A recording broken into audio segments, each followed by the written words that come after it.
one of the Amish stores that we shop at. It's about 35 miles away from us, maybe. A couple times a year they have a sale on chicken breasts, and these are a skinless chicken breast.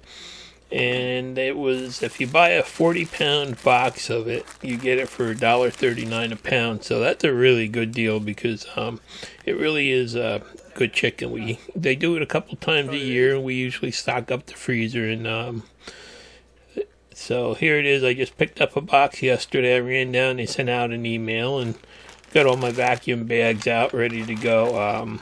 I like having those pre-made Avid Armor bags. I use hundreds of them, and I've had no problems yet. So get the chicken out, and first thing I always do whenever I buy chicken is I smell it just to see if it smells good. My mother told me always smell the chicken, and if there's any odor to it, don't use it. So this one actually was good, but really didn't have to do it, but somehow my mother got me trained to do that years ago. So you can see they're just, the breasts are kind of just, they're still hooked together there, so they need a little bit of trimming. Some of them are bigger than others, some are really nice.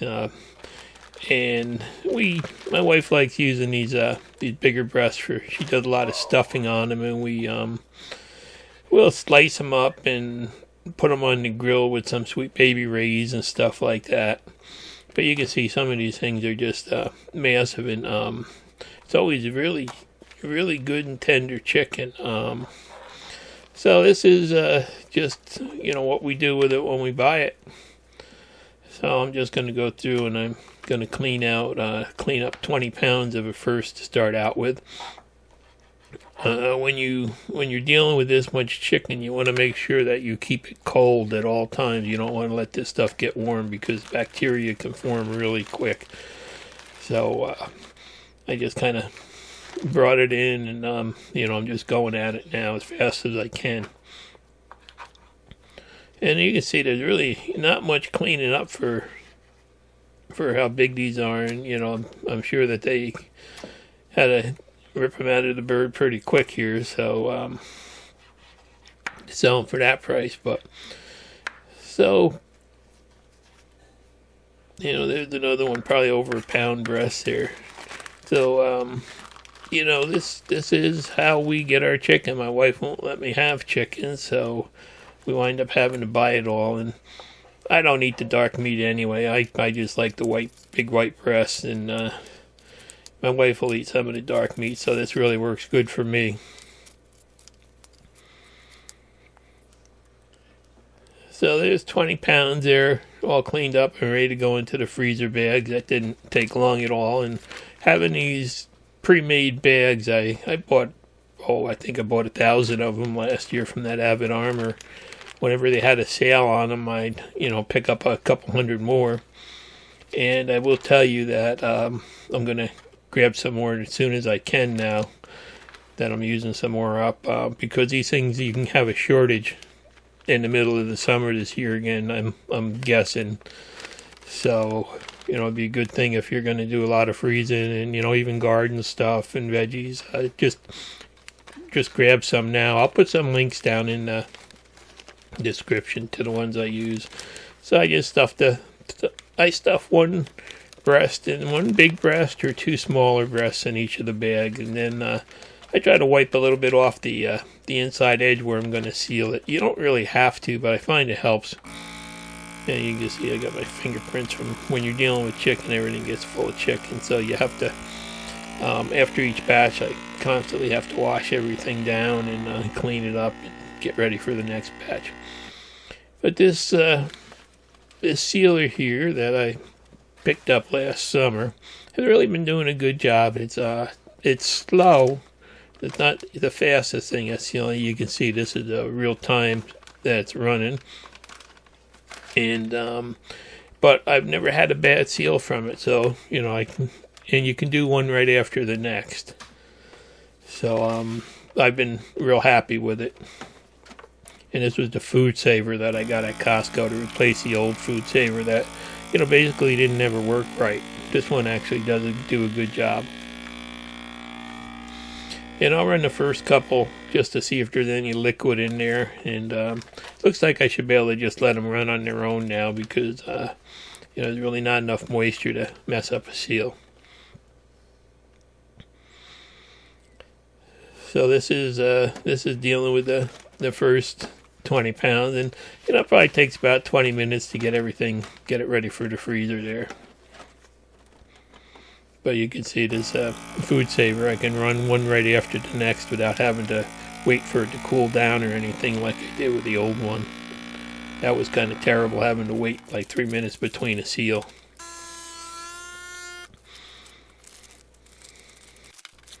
Kind of hard to believe though that you can buy a boneless, skinless breast for $1.39 a pound, and go out and try to find wings, and you're paying close to $3 a pound now. So I guess they make their money on the wings from the chicken, and they give away the breasts. So once I get everything in the bag, I'm just gonna go back through and put a date on it, and then we have a list down by the freezer that I add them to. They go in the freezer. So there's the first 20 pounds going down, and I'm just gonna put that one layer thick in the freezer. And now I'm just going to grab another 10-pound bag, and you can see I've cleaned up, washed up all the utensils and cutting boards and bowls in between the batches. You can never be too clean with chicken. It's you always want to wash your hands and stuff good too, even with the gloves on when you take them off. But the same thing, I'm cleaning them up, and you can see I've got that bowl there with the scraps and chunks of stuff that are hanging off the side there and everything. They're all meat. But some of them have some little pieces of like the rib cage bones and stuff in them too. But I'm going to use that in the next batch when I grind up the chicken to add a little bit of fat to it. 'Cause you need a little bit of moisture in it when you grind it. So now this is just the next 10 pounds going in bags. And again, I'll put one big one in, or 2 littler ones in each bag. And we find out that works best. We used to take and do big bags with like 4 and 5 in there, but it's just too much for us to eat. So, if you need 2 breasts, you grab 2 bags, or if you just need a little bit for a stir fry or something like that, you just grab 1 bag.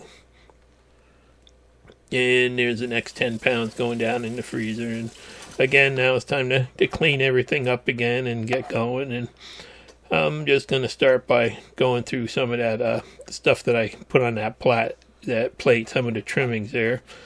There are some little pieces of like rib cage bones you have to pick out and stuff, but for the most part, there's some good meat and a little bit of fat in there too. I'm going to throw that in the bag, and then I'm starting on that last 10-pound bag, and this one I'm actually going to grind up into like a chicken burger type setup. So I'm just going to go through and cut it into chunks that are small enough that I can get them in our meat grinder.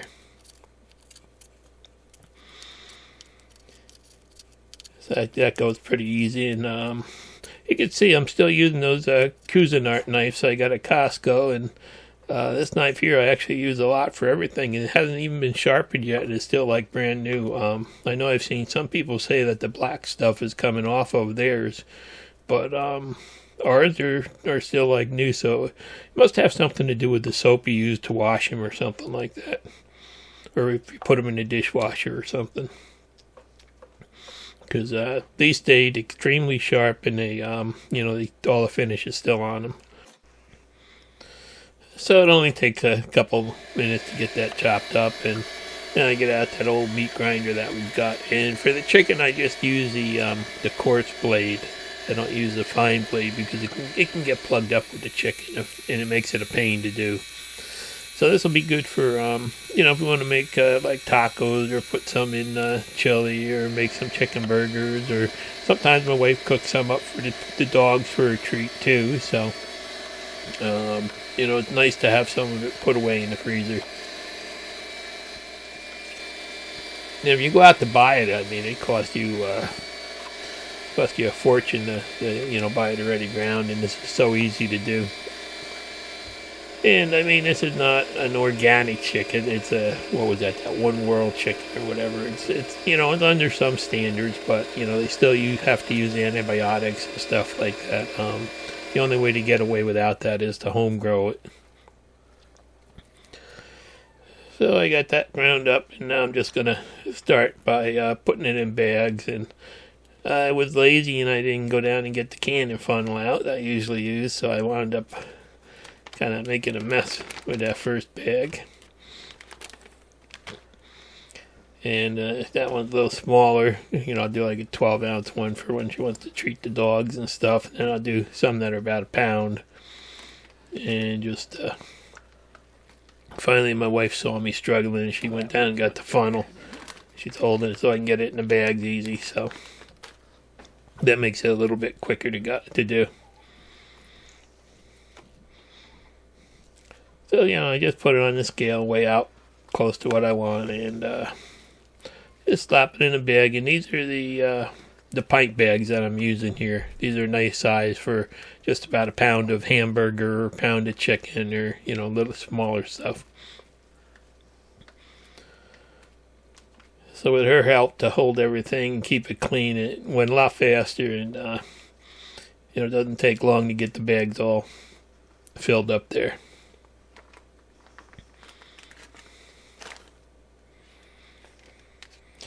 And then it's over to the sealer again, and same thing. Just gonna try to flatten it out a little bit if I can, so it'll stack up nice when it's frozen. And lock the sealer down and hit the button. And actually I was able to pull it down to the full vacuum without any juice coming out. So they don't really put a lot of moisture in these chicken breasts. Sometimes you get them and they're really pumped up with a lot of extra water to make more profits on. But these are really nice, really nice ones, and that's why we always get them at our Amish store. We haven't found anybody else with chicken quite so good. So again, it takes a while for the thing to seal once it pumps down, but every seal on it is pretty much perfect.